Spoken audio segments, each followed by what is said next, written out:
जिसने सबके लिए अपने सबसे प्रिय बेटे प्रभु यीशु मसीह को कुर्बान कर दिया, ताकि हमें मुक्ति मिले, हमें छुटकारा मिले, हम स्वर्ग के अधिकारी हो सके। यहाँ वही पवित्र आत्मा काम करता है जिसने यीशु मसीह को मुर्दों में से जीवित किया, जो पेंतिकोस्त के दिन उतरा था। इस स्थान की हजूरी आपको उसी रूप से वापस जाने नहीं देगी। प्रभु यीशु मसीह ने अपने अनुग्रह आत्मा से भरपूर एक ऐसे शिक्षक और दास को खड़ा किया है जो प्रभु यीशु मसीह के गहरे भेदों को समझाते हैं, और परमेश्वर उनको जबरदस्त रीति से पूरे देश में इस्तेमाल कर रहे हैं। हमारे आत्मिक पिता प्रोफेट बजिंदर सिंह जी प्रभु के दर्शन के साथ जबरदस्त अभिषेक के साथ सुसमाचार प्रचार कर रहे हैं। प्रोफेट बजिंदर सिंह मिनिस्ट्री देश की सबसे बड़ी मिनिस्ट्री है जो देश के कोने कोने में प्रभु का प्रचार कर रही है। मिनिस्ट्री ने देश के हर एक कोने और विदेशों में बड़ी भीड़ जहां लाखों लोगों में सुसमाचार प्रचार किया है। पर इस मिनिस्ट्री की शुरुआत इतनी आसान नहीं थी। हमारे आत्मिक पिता प्रोफेट बजिंदर सिंह जी को बहुत कठिनाइयों का सामना करना पड़ा, पर जैसे हम सभी जानते हैं कि प्रभु यीशु मसीह ने कहा, मैं तुम्हें ज्योति बनाऊंगा जो पूरे देश को, पूरे संसार को रोशनी देगी। आइए जानते हैं इस मिनिस्ट्री की शुरुआत कैसे हुई।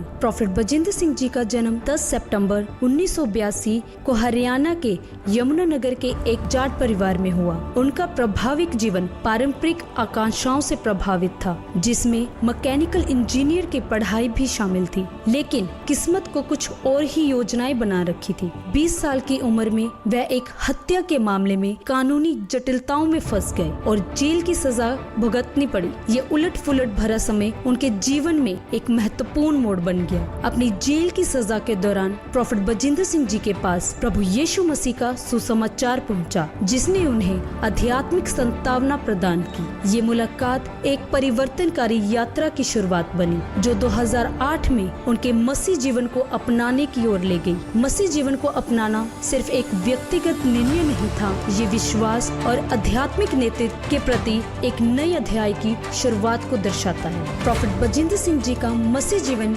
परिवर्तन एक गहरे आध्यात्मिक अनुभव से भरा था। उन्होंने शुरुआती संघर्षों के बावजूद अपने नए विश्वास को अपनाया और मसीह समुदाय में अपनी जगह बनाई। उनका दृढ़ संकल्प उनकी भविष्य की मिनिस्ट्री की नींव बना। 2012 में प्रोफेट बजिंदर सिंह जी ने अपने समुदाय में रविवार की प्रार्थना बैठकों की शुरुआत की, जो जल्द ही लोकप्रिय हो गई। इन बैठकों ने लोगों को आध्यात्मिक मार्गदर्शन और उपचार के लिए आकर्षित किया, जिससे उनकी लोगों से जुड़ने की क्षमता साबित हुई। 2015 तक उन्होंने चंडीगढ़ में the church of glory and wisdom की निर्वित संभाली। उन्होंने उनके नेतृत्व में चर्च तेजी से बढ़ा और लाखों सदस्यों के साथ एक प्रमुख मिनिस्ट्री बन गई। उनकी सहानुभूतिपूर्ण और दूरदर्शी शैली ने इस विस्तार में अहम भूमिका निभाई। स्थानीय प्रार्थना बैठकों से बड़े मंत्रालय तक की यात्रा में प्रोफेट बजिंदर सिंह जी ने कई चुनौतियों का सामना किया, जैसे वृत्तित्व और लॉजिस्टिक समस्याएं, लेकिन उनके दृढ़ विश्वास ने इन बाधाओं को पार करने में उनकी मदद की और लोगों को प्रेरित करने की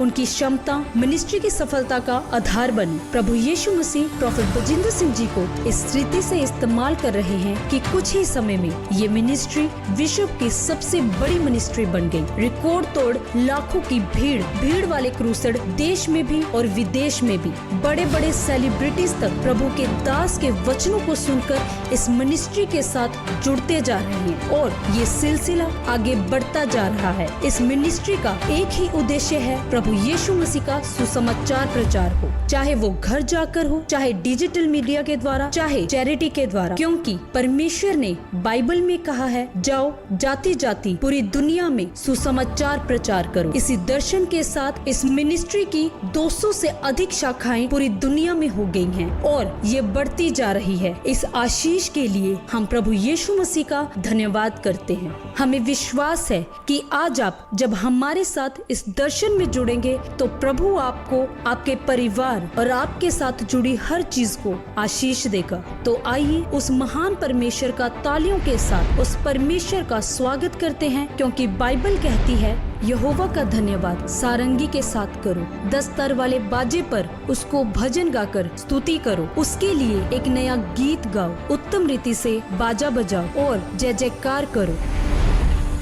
आधी रात के समय पौलुस और सिलास प्रार्थना कर रहे थे और परमेश्वर के भजन गा रहे थे और कैदी सुन रहे थे। तभी अचानक एक बड़ा भूकंप आया, जिससे बंदी गृह की नींव हिल गई और एकदम से सब द्वार खुल गए और सबके बंधन खुल गए। परमेश्वर अगर उस समय आराधना के द्वारा बंधन तोड़ सकता है, तो आज भी आपके जीवन के बंधन खोल सकता है, क्योंकि वह कभी न